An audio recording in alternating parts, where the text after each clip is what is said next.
안녕하세요. 성경어학원에서 국어를 가르치고 있는 강사 김정주입니다. 오늘은 단대국어 1학년 온라인 설명회를 진행해 보겠습니다. 우선 제 소개부터 드리자면은 저는 현재 5년차 고등 국어 강사로 일하고 있고요. 성경어학원에서는 단대국어, 양재고, 잠실여고 내신을 맡고 있습니다.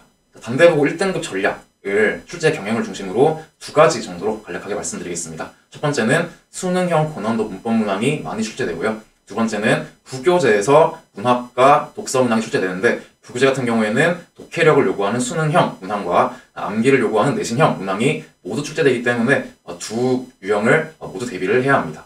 결론적으로 문법 같은 경우에는 수능 개념까지 학습이 필요하고요. 부교재에 나와 있는 문학과 독서 지문을 완벽하게 분석해야 단대국어에서 1등급을 달성할 수 있습니다. 구체적으로 문법부터 한번 살펴보겠습니다. 우선 1학년 때 출제되는 문법 시험 범위 자체는 평범합니다. 대한민국 고등학교 1학년 학생이라면 모두 배우는 의문변동 파트가 1학년 1학기 중간고사에 출제가 되었고요. 단 문제 형식은 수능을 빌렸는데요. 보기를 보시면은 최소 대립사항이라고 하는 개념이 강조되어 있습니다. 이 개념은 학교 국어 내신 시간에는 가르치지 않고 수능 국어 문법에서 다루는 개념인데 이 개념을 보기를 통해서 제시함으로써 학생들이 처음 보는 개념도 응용하는 능력을 통해서 풀 수 있도록 유도하는 것을 볼 수 있죠. 따라서 수능 문법 개념을 같이 학습해야지 당황하지 않고 시험 문제를 풀 수가 있겠습니다. 따라서 수능 문법 내용을 내신 기간에 미리 공부해야 하고요. 이런 식으로 수능 문법 내용도 따로 정리하고 암기 테스트를 통해서 학생들이 시험장에서 익숙하게 느껴질 수 있도록 준비를 하고 있습니다. 다음으로 문법의 문제 형식이 수능형이라고 말씀드렸는데요. 이런 말바꾸기 문제가 대표적인 수능형 문항이라고 할 수 있습니다. 즉 교과서 문법 내용을 단순히 암기한다고 풀 수 있는 게 아니고 말바꾸기를 통해서 논리력을 요구하는 수능형 문항이 출제되기 때문에 학생들은 실제 시험장에서 생각을 하느라 시간이 부족하는 문제가 발생할 수 있습니다. 따라서 교과서 문법 내용이 완벽히 암기되어 있어야지 실제 시험에서 시간을 단축시킬 수 있겠죠. 따라서 저희는 학생들이 외운 문법 내용을 자동 출력할 수 있도록 철저한 암기 테스트를 진행하고 있습니다. 다음으로 단대국어는 문학과 독서 지문을 부교재에서 내는 걸로 유명합니다.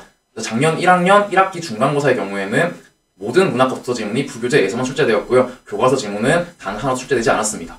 문제는 매년 부교재가 달라지기 때문에 학생들이 미리 대비를 할 수가 없다는 건데요. 따라서 학생들이 실제 학교 수업을 시작하고 나서 어떤 부교재가 채택되는지를 확인한 후에 해당 지문들을 정리하는 게 필요합니다.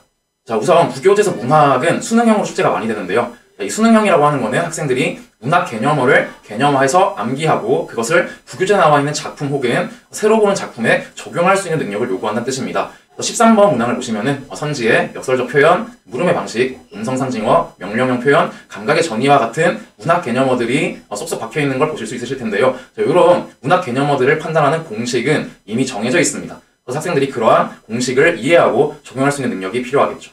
다음으로 문학은 수능형으로만 출제되지 않습니다. 문학은 내신형으로 출제되기도 하는데 여기서 내신형이라고 하면 교과서에 있는 문학 개념을 암기해야 한다는 것입니다. 그런데 제가 아까 단대국어 같은 경우에는 문학과 독서 지문을 거의 부교재에서 낸다고 말씀드렸죠.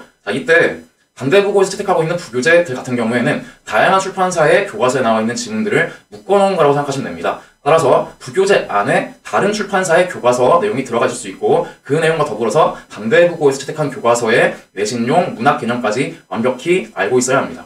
지금 보시는 문제가 작년에 단대국어에서 다른 학교에서 채택한 교과서의 내신 개념을 문제로 출제한 것입니다. 이 작품 같은 경우에는 단대국어에서 채택한 천재교과서가 아니라 신사고라고 하는 다른 교과서에 실려있는 돌다리라고 하는 소설 작품이었고요. 여기에 가운데 창섭 아버지라고 표로 정리된 부분이 해당 신사고 교과서에서 내신 개념으로 정리되어 있는 부분입니다. 이 내용을 단대국어에서 시험 문제에 그대로, 즉 단대국어에 선택하지 않은 교과서의 내신 문제도 출제되고 있다라고 파악을 하셔야 되고 따라서 단대국어의 부교재 작품들을 완벽히 공부하기 위해서는 타교재의 내신 개념을 가져와서 같이 공부하는 것이 중요합니다. 다음으로는 독서 1등급 전략입니다. 독서 같은 경우에 지문 자체는 일반적인 교과서에 있는 지문보다 약간 높은 수준의 지문들이 부교재에 실려있고 해당 지문들을 출제하기 때문에 좀 높은 수준의 독해력을 요구한다고 볼 수 있습니다. 다음 문제 유형은 수능형의 단순 내용일치 문항들로 구성되어 있고 전체 2문항에서 4문항 정도로 수가 적기 때문에 독서보다는 문학이나 문법적으로 집중적으로 공부하는 게 중요합니다. 다만 앞서 말씀드렸다시피 독서 지문들의 난이도가 높은 편이기 때문에 실제 시험장에서 시간 확보를 위해서는 그 전에 미리 지문 내용을 완벽히 이해하고 정리하는 공부 방법이 필요합니다. 제가 지금까지 문법, 문학, 독서 3파트로 나눠서 단대국어의 출제 경향에 대해서 말씀드렸는데요. 각각의 파트에 어떻게 대비를 해야 하냐를 이해하기 위해서는 우선 고등학교 국어에 대한 전반적인 이해가 필요할 것 같아서 먼저 설명을 드리겠습니다. 제가 세 파트로 나눈 이유가 있습니다. 학생들이 고등학교에 올라가게 되면은 국어는 명확히 문학, 그리고 문법, 화법, 그리고 독서, 흔히 비문학이라고 얘기하죠. 이 세 부분은 거의 다른 과목이라고 봐도 될 정도로 학생들에게 요구하는 능력치가 다릅니다. 따라서 저희는 세 부분으로 나누어서 각각의 파트에 대해서 학생들이 어떻게 공부해야 할까 하고 전략을 세워야 하는데, 아래에 있는 원 그래프는 제가 작년 1년 동안 단대부고 1학년 시험에 출제된 문제들을 문법, 독서, 문학 파트로 나누어서 비율을 선정한 것입니다. 위에 정리된 수치를 보시면은 문학이 단대부고 1학년 시험 전체에서 차지하는 비중은 약 40%고요. 문법, 화법이 차지하는 비중이 약 45%, 독서가 차지하는 비중이 약 15%입니다. 따라서 저희는 출제 비중이 높은 분야별로 차근차근 쌓아가면서 공부를 해야 한다라고 결론을 내릴 수가 있겠습니다. 자, 이렇게 영역별 출제 비율을 살피고 나니까 저희는 2등급, 1등급, 그리고 100점까지 도달하기 위한 학습 방향을 체계적으로 정리할 수가 있겠는데요. 우선 2등급을 달성하기 위해서는 가장 비중이 많은 문법 내용을 완벽히 암기하고, 단대부고에서는 단순 문법 내용을 묻는 문제는 나오지 않기 때문에 수능형으로 적용할 수 있는 문제를 많이 풀어봐야 합니다. 자, 다음으로 1등급을 달성하기 위해서는 구교재에 나와 있는 문학과 독서 지문을 수능형, 즉 독해력을 요구하는 수능형 문제와 내신형, 즉 암기를 요구하는 내신형 문항들을 모두 준비해야 합니다.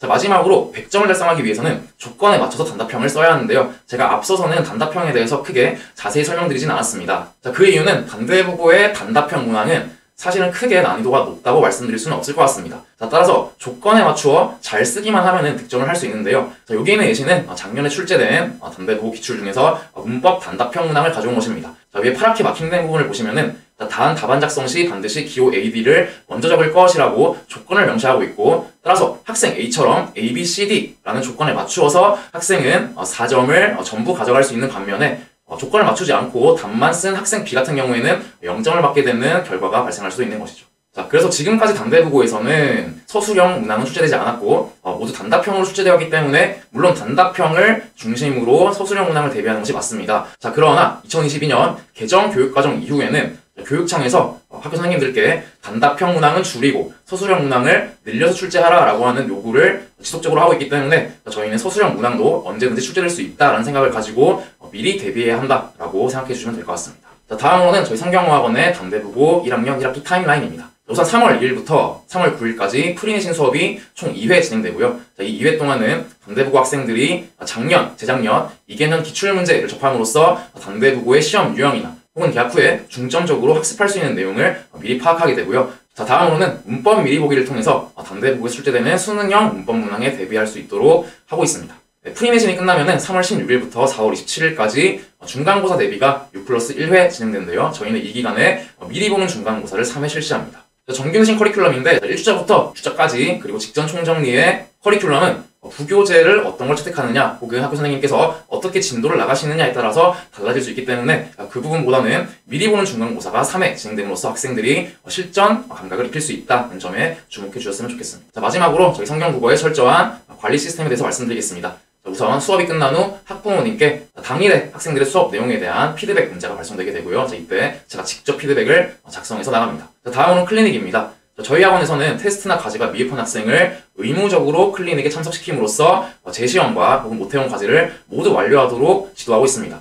다만 타 학원 일정이 있을 경우에는 카톡이나 줌으로 확인하는 것도 가능하고요. 만약에 미흡하지 않고 성실히 과제나 테스트를 통과한 학생이라고 할지라도 추가 클리닉을 요청한다면은 암기 문제 자료가 무제한 제공되고 특히 서술형에 대해서는 제가 1대1로 피드백하는 시간을 가질 수가 있습니다. 마지막으로 학생들이 혼자 공부하다가 모르는 게 생겼을 때 저의 개인 카카오톡으로 상시 질문을 수용함으로써 학생들이 바로바로 궁금한 점을 해결하고 학습을 이어나갈 수 있도록 하고 있습니다. 그래서 다시 한번 성경어학원 단대부고 1학년 2025년 1학기 중간고사 일정 소개드리고 마치겠습니다. 프리내신은 3월 2일에 개강해서 총 2회 진행되고요. 정규내신은 3월 16일에 개강해서 6+1회 총 7회 진행됩니다. 자, 이번 단대부고 내신 시간은 일요일 2시부터 5시 반까지입니다. 감사합니다.